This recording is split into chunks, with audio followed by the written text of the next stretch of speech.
Budgam blast का एक और नया वीडियो सामने आया है। अब एक बार फिर से ब्लास्ट की एक और नई तस्वीर सामने आई है। ये तस्वीर थाने के पास लगे सीसीटीवी की है, जिसमें साफ देखा जा सकता है कि धमाके के बाद किस तरह से पूरा इलाका दहल गया। आसमान में काले धुएं का गुब्बार छा गया, आसपास की इमारतें हिल गई, आसपास के घरों के खिड़की दरवाजे टूट गए। ये सीसीटीवी वीडियो आप देखिए किस तरीके से धमाका बहुत जोरदार था और रात में 11:20 के आसपास ये धमाका हुआ और पूरा आसमान रात के समय पे नारंगी हो गया। पहली वीडियो में देखिए किस तरीके से ये नारंगी रंग दिखाई दे रहा है। आपको बता दें कि 9 लोगों की मौत हो चुकी है इस हादसे में। 3 तस्वीरें आप टीवी स्क्रीन पर देख रहे हैं। पहली वीडियो में आप देख सकते हैं धमाका किस तरीके से होता हुआ नजर आ रहा है। दूसरी वीडियो भी आपको दिखाई दे रही है किस तरीके से ये जमीन पे जिस तरीके से चीजें पड़ी हुई हैं, इमारतें पूरी तरीके से हिल गई हैं। और तीसरी जो वीडियो आप देख रहे हैं सीसीटीवी की, वो किसी घर की है। आप देख सकते हैं पूरी की पूरी इमारतें इस हादसे में दहल गई। नौगाम में ये बहुत बड़ा, बहुत दुर्भाग्यपूर्ण हादसा हुआ। ये घटना हुई और इस घटना ने सभी को झकझोर कर रख दिया।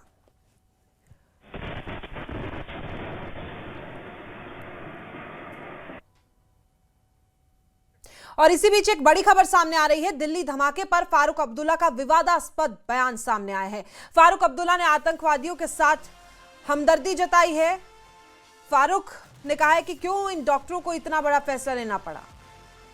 हमारे बच्चे आज मुसीबतों का सामना कर रहे हैं। दिल्ली धमाके में जिसके बाद से पूरा देश हाई अलर्ट पर था और लगातार जांच जारी है, ऐसे में एनसी अध्यक्ष फारूक अब्दुल्ला का यह विवादास्पद बयान कि आतंकवादियों के साथ उन्होंने हमदर्दी जताई। सवाल उन्होंने पूछा कि आखिरकार क्यों इन डॉक्टरों को इतना बड़ा फैसला लेना पड़ा, क्या कारण थे, क्या कारण रहा ये डॉक्टरों का फैसला लेने का। हमारे बच्चे आज मुसीबत का सामना कर रहे हैं। कहीं ना कहीं उनके कहने का मतलब ये हुआ कि क्योंकि हमारे बच्चे मुसीबत में हैं तो इस तरह के घटनाओं को अंजाम दिए जा रहे हैं। लेकिन क्या मतलब बनता है इस तरीके के बयान का ऐसे समय में? क्यों आतंकवादियों के साथ हमदर्दी उनकी तरफ से जताई जा रही है? क्या ये बड़गाम में जो हादसा हुआ, जो रिजल्ट आए थे चुनाव के, क्या उसके बाद इस तरीके का बयान सामने आए हैं? ये सवाल बेहद अहम है। ये तस्वीरें देखिए 10 नवंबर 2025 की है, जब दिल्ली धमाका हुआ था। कितने लोगों की इस हादसे में जान गई थी। एक वक्त के लिए पूरी दिल्ली दहल गई थी और अब उन्हीं आतंकवादियों के लिए हमदर्दी दिखाते हुए फारूक अब्दुल्ला नजर आ रहे हैं कि हमारे बच्चों के साथ गलत हो रहा है। क्या क्या कारण है, क्यों आखिरकार इतने बड़े फैसले लेने पड़ रहे हैं? जो इस चीज़ को बेहतर समझते हैं, बेहतर जानते हैं, इन एक्सप्लोसिव्स को कैसे हैंडल करना है, हमें उनसे बात करनी चाहिए थी पहले, इसके बजाय कि हम उंगलियां डालने लगे जिसके बारे में हमें कुछ पता नहीं है। उसका नतीजा आपने देख लिया। बेगुनाह 9 लोगों की जान गई और कितना नुकसान बाकी लोगों का हुआ जिनके मकान वहाँ हैं, वो नहीं देखते हैं। ये तो छोड़ दीजिए, अभी हम दिल्ली की मुसीबत से निकले ही नहीं थे, जहाँ हर कश्मीरी पे उंगलियां उठाई जा रही हैं। अब कब तक हम लोगों को इसका देना पड़ेगा? कब तक? कब वो दिन आएगा जब हमको भरोसा आएगा नहीं हम लोग हिंदुस्तानी हैं? कब? और हम जिम्मेवार नहीं है इस चीज के। जो जिम्मेवार है उनसे पूछे क्यों इन डॉक्टरों को ऐसा क्या हुआ कि इन लोगों को यह रास्ता इख्तियार करना पड़ा? क्या वजह थी? It needs a thorough study and investigation. और इसी पर बीजेपी के राष्ट्रीय प्रवक्ता शहजाद पूनावाला ने फारूक अब्दुल्ला को करारा जवाब देते हुए कहा कि फारूक अब्दुल्ला को इसकी निंदा करनी चाहिए, जबकि वो कह रहे हैं कि आतंकवादी ऐसे क्यों बने, इसके कारणों पर जाना होगा। आतंकवादियों के लिए जस्टिफिकेशन की बात कर रहे हैं। पर आतंकी बचाओ गैंग एक बार फिर से काम पर। डॉक्टर्स ऑफ टेरर, आतंक के डॉक्टर्स का पूरे नेटवर्क का भांडाफोड़ हुआ है। हमारी सुरक्षा एजेंसियों ने इस आतंक के डॉक्टर के नेटवर्क के साथ 2500 से 3000 किलो एक्सप्लोजिव पकड़े। एक बहुत बड़ा हमला रोका गया। दिल्ली में ब्लास्ट हुआ, उसमें कई सारे हमारे बेगुनाह मारे गए। जाबाज शूरवीरों के साथ खड़े होने के बदले एक पूरा स्पिन डॉक्टर ऑफ टेररिज्म वाला जो इकोसिस्टम है वो आतंकियों की पैरवी कर रहा है, और उसमें अब फारूक अब्दुल्ला शामिल हो चुके हैं, इंडी गठबंधन के बड़े नेता। कहते हैं कि ये व्हाइट कॉलर आतंकी क्यों बने, इसकी वजह में जाना होगा। ये अपनी जान और दूसरों की जान क्यों ले रहे थे, इसकी वजह में जाना होगा। और इसी खबर पर ज्यादा जानकारी के साथ आबिद हुसैन बड़गाम से और समीर भट्ट हमारे सहयोगी जम्मू से हमारे साथ जुड़े हुए हैं। समीर, मैं आपके पास आऊंगी। फारूक अब्दुल्ला का जो ये बयान सामने आया है उसे कैसे समझें, आप ही बताइए समीर। देखिए, मैं आपको बता दूं कि जो पीडीपी और नेशनल कॉन्फ्रेंस, क्योंकि ये कश्मीर सेंट्रिक पार्टीज़ हैं और कश्मीर सेंट्रिक पार्टीज़ जब ये हैं तो मेनली उनकी कॉन्स्टिट्यूंसी कश्मीर में है। हालांकि जम्मू कश्मीर में भी, जम्मू डिवीज़न में भी उनके अपने वोट बैंक है या लोग हैं, लेकिन मेनली ये कश्मीर पॉलिटिक्स में ज़्यादा उनका ज़्यादा दबदबा है। तो जाहिर तौर पर जो एक कॉन्स्टिट्यूंसी को एड्रेस करना होता है, अपने वोट बैंक को प्लीज करना होता है, तो उसमें दोनों पार्टीज के जो नेता हैं, अगर आपने कल से महबूबा मुफ्ती का भी देखा होगा, उमर अब्दुल्ला ने भी कल ये बोल बैठे। हालांकि महबूबा मुफ्ती जब बड़गाम गई थी तो वहां पे विक्ट्री एक सेलिब्रेशन कर रही थी, लेकिन उसी दौरान ये भी कह बैठी कि जो कश्मीर को है उसको, कश्मीरी लोगों को टारगेट किया जा रहा है, मकान ढहाए जा रहे हैं। उमर अब्दुल्ला ये भी कहे कि अपने 6 साल के दौरान जब वो पहले थे चीफ मिनिस्टर, कभी ऐसा नहीं हुआ। आज फारूक अब्दुल्ला भी यही कह गए। डिप्टी सीएम से मैंने आज बात की, उनका इंटरव्यू लिया था, उन्होंने भी यही बात कही कि आम लोगों को हरासा नहीं किया जाना चाहिए। तो कहीं ना कहीं नेशनल कॉन्फ्रेंस की पॉलिटिक्स और पीडीपी की पॉलिटिक्स है वो कश्मीर सेंट्रिक पॉलिटिक्स है। तो दोनों पार्टियां कहीं ना कहीं एक अपनी कॉन्स्टिट्यूंसी को एड्रेस कर रही हैं, लेकिन बीजेपी को इसे एक बहाना मिलता है, बीजेपी को एक मौका मिलता है टारगेट करने का। और आज आपने देखा फारूक अब्दुल्ला ने भी दोबारा कहा कि मिलिटेंसी कब तक रहेगी, कब तक कश्मीरी जो लोग हैं वो इसमें पिसते रहेंगे। तो कहीं ना कहीं जो बीजेपी है उसने वार किया। बीजेपी के स्पोक्स पर्सन है, उन्होंने कहा कि फारूक अब्दुल्ला जो है वो सॉफ्ट एक बयान दे रहे हैं, निंदा नहीं कर रहे हैं टेररिज्म पे।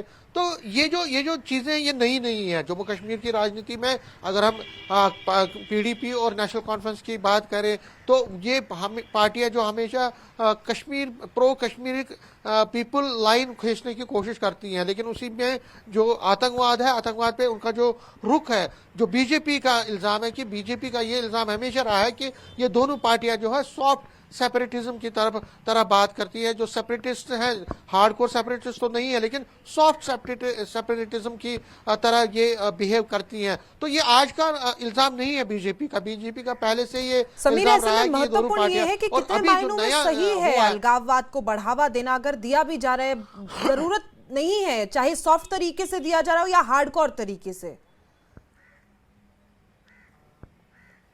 देखिए, जाहिर तौर पर आपने सही कहा, आतंकवाद एक बड़ा नासूर है और आतंकवाद पे कड़ाई से काम करना चाहिए। और ये इसमें कोई पार्टी पॉलिटिक्स, रिलीजन की बात नहीं है, कास्ट क्रीड की बात नहीं है।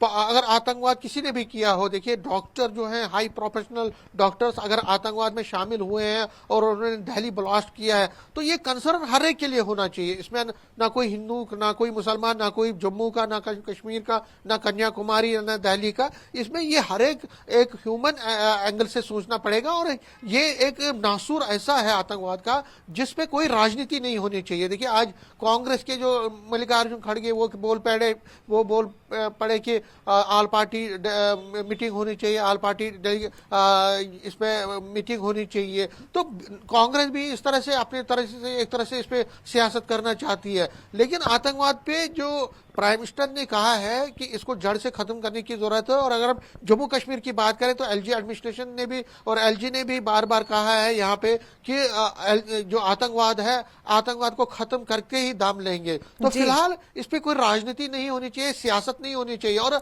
अगर कोई इस पे करता है, देखिए हम ये मानते हैं और एलजी एडमिनिस्ट्रेशन भी ये मानती है, प्राइम मिनिस्टर ने भी ये कहा है कि किसी को आतंकवाद, जब हम आतंकवाद के खिलाफ लड़ रहे हैं तो किसी मासूम को या किसी बेकसूर को जख्म नहीं पहुंचे, उनको टच नहीं किया जाना चाहिए। ये एक एडमिनिस्ट्रेशन का, ये गवर्नमेंट ऑफ इंडिया का भी एक लाइन है कि किसी को भी आतंकवाद, जब एंटी आतंकवाद या एंटी आतंकवाद के खिलाफ लड़ाई में किसी मासूम को कोई भी मुसीबत नहीं आनी चाहिए। लेकिन उसका ये मतलब नहीं है कि आतंकवाद के खिलाफ लड़ाई, बिल्कुल ठीक कह रहे हैं, आदत है, हम देखते हैं हर मुद्दे पर राजनीति की जाती है।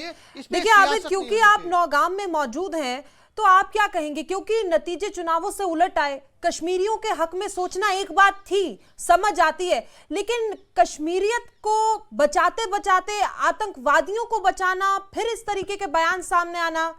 आबिद, सही कहा आपने, क्योंकि इन सारे जो घटनाएं हैं इन पर राजनीति नहीं होनी चाहिए। हम इस पर भी बात करेंगे, लेकिन मैं नौगाम में हूं, थोड़ा सा आपको ये तस्वीर दिखाऊंगा, क्योंकि ये आज जो मिस फॉर्चुनेट जो इंसिडेंट हुआ नौगाम में, उसके बाद जो टेलर थे, लोकल टेलर जो उस हादसे में शहीद हम कहेंगे वो हुए हैं, तो इनका यहाँ पर जनाजा हुआ है। और यहाँ पर क्योंकि लोगों में गम है, और जिस तरह से हमारी बात हो रही थी फारूकुल्लाह के बयान पर, कहीं ना कहीं जो आतंकवाद से जुड़े मामले हैं, इन मामलों पे कम से कम राजनीति नहीं होनी चाहिए।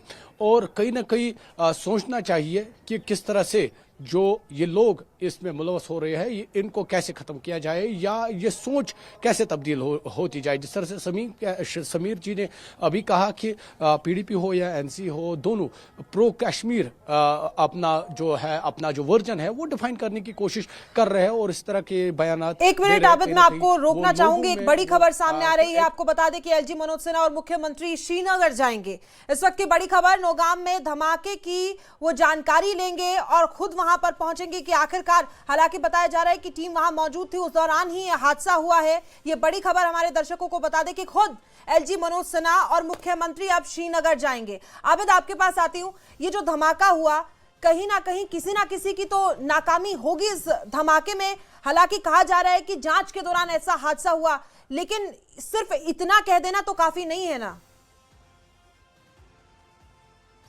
क्योंकि अब तो एलजी ने तो खुद ऑर्डर दिए हैं, इन्वेस्टिगेशन के ऑर्डर दिए हैं। लोग चाहते हैं इसकी इन्वेस्टिगेशन हो, क्योंकि लोग गम में है, जिनके अपने चले गए हैं इसमें, क्योंकि जान तो वापस नहीं आएगी, जो चला गया वो वापस नहीं आएगा। लोग चाहते हैं इन्वेस्टिगेशन हो। हालांकि जिस तरह से यहाँ की जम्मू कश्मीर पुलिस, उन्होंने कहा कि ये एक्सीडेंटल इंसिडेंट था, और उसके बाद भी इसकी तफ्तीश होगी, क्योंकि इस इंसिडेंट में तकरीबन 32 अफराद जख्मी हैं, जबकि 9 लोग इसमें जाँ बाक हुए हैं, उनकी मौत हुई है। हालांकि ये जो नौगाम, क्योंकि अभी मेरे पीछे जो ये जनाजा था, एक लोकल टेलर था, और लोकल टेलर एफएसएल टीम की मदद के लिए गया था। यानी अब खुद सोचिए कश्मीरी कहाँ पहुंचा है, आज सिक्योरिटी फोर्सेस के साथ उनकी मदद के लिए काम कर रहे हैं। और कहीं ना कहीं ये पॉजिटिव इमेज थी, लेकिन इस तरह यहाँ पर जो ये इंसिडेंट हुआ है, अनफॉर्चुनेट तो है ही, लेकिन पॉजिटिव ये है कि लोग आते हैं, अब सिक्योरिटी फोर्सेस के साथ काम कर रहे हैं। और जिस तरह से हम लगातार बात कर रहे थे कि कहीं ना कहीं गलती हुई है, यकीनी तौर पर गलती हुई है, ह्यूमन एरर था, एक्सीडेंटल ये इंसिडेंट था, तो इस पर अब जांच होगी तो पता चलेगा आखिर कहां पे गलती हुई है और किससे गलती हुई है। जी आबिद, देखिए, गलती कही आपने, ह्यूमन एरर कहा, उसको भी हम समझ रहे हैं, सुन रहे हैं, लेकिन गलती को तो नहीं कह सकते ना, ऐसी गलती नहीं, क्योंकि 9 लोगों की जान चली गई। अभी भी कुछ लोग जिंदगी और मौत के बीच में हैं, और जो विस्फोट हुआ था जिसकी वजह से अभी तक वो दाग धुले नहीं है, जो दिल्ली में धमाका हुआ था, किस तरीके से पूरा देश हाई अलर्ट पर था। ठीक है, वो एक आतंकी घटना थी, लेकिन वही विस्फोट यहाँ फटा है। कितना नुकसान यहाँ हुआ है आबिद? बिल्कुल प्रिया, थोड़ा सा मैं आपको दिखाऊंगा। ये जो एरिया है ना, विजय आपको जूम करके दिखाएगा। इसी एरिया के साइड में जो है पुलिस स्टेशन है, और पुलिस स्टेशन में जब उस धमाका हुआ, ये जो पूरी बस्ती है ना, इनके काफी घर ऐसे हैं जहां पर जो विंडो पैनल्स है वो टूटी है, नुकसान हुआ है, और नुकसान के साथ साथ जानी नुकसान भी हुआ है। 32 लोग जख्मी हुए हैं और 9 लोग मरे हैं। और सुबह से हम लगातार यहां पर कवर कर रहे हैं, लोग सवाल पूछ रहे हैं यहां पर, क्योंकि नेशनल कॉन्फ्रेंस के एमएलए उन्होंने भी ये हुकूमत से अपील की है, उन्होंने एलजी हुकूमत से अपील की है, एलजी मनोज सिन्हा से अपील की है, पूरी तरह से जांच हो। हर कोई जांच का मुतालबा कर रहा है, क्योंकि अब जांच होगी। पूरा एरिया सुबह से सिक्योरिटी फोर्सेस ने इसे सील किया है, और सुबह से ही इन्वेस्टिगेशन चल रही है और कोशिशें की जा रही है ये जांचने की, ये जानने की आखिर हुआ क्या, कैसे हुआ, क्यों, कौन जिम्मेदार था। लेकिन क्योंकि काफी सारी जानें इसमें चली गई है, लोकल थे इसमें, तहसीलदार, नायब तहसीलदार था इसमें, पुलिस के ऑफिसर्स थे इसमें, लोकल टेलर था, तो कहीं ना कहीं इसकी जांच जो है, जिस तरह से एलजी मनोज सिन्हा ने यकीन दिलाया है कि इसकी जांच पूरी तरीके से होगी, काफी तेजी से होगी। और जिस तरह से आपने अभी बड़ी एक छोटा खबर सा दी है, सवाल और एलजी मेरे मन मनोज में आ रहा है, ये सिन्हा पता यहाँ पर चला कि जो विस्फोट फटा है वो कितना था, और क्योंकि रात का हादसा ये बताया जा रहा है हुआ था, ये घटना हुई थी, तो उस वक्त जो लोग आसपास से गुजर रहे थे, या आसपास जो घर आप दिखा रहे हैं तस्वीरों में, क्या वो आम लोग थे जो घायल हुए हैं, जिनको चोटें आई हैं, या कुछ लोगों की जान भी गई है? आबिद, क्योंकि 9 लोग इस जो ये धमाका हुआ, 9 लोग उसमें मरे हैं, 9 लोगों की मौत हुई है। और जो आप तादाद की बात कर रहे हैं, तादाद तो नहीं पता है, लेकिन ये कहा गया है कि जो फरीदाबाद में जो पुलिस को कामयाबी मिली थी, जो वहां पर एम्यूनिशन या सब्सटेंस मिला था, उसको यहां पर रखा गया था, उसकी टेस्टिंग हो रही थी, एफएसएल टीम मौके पर मौजूद थी, सैंपलिंग ली जा रही थी, और सैंपलिंग के दौरान कहीं ना कहीं कुछ एक्सीडेंटली कुछ गलती हुई है, और जिसके बाद ये विस्फोट हुआ है। ठीक है, ठीक है आबिद, बहुत बहुत शुक्रिया।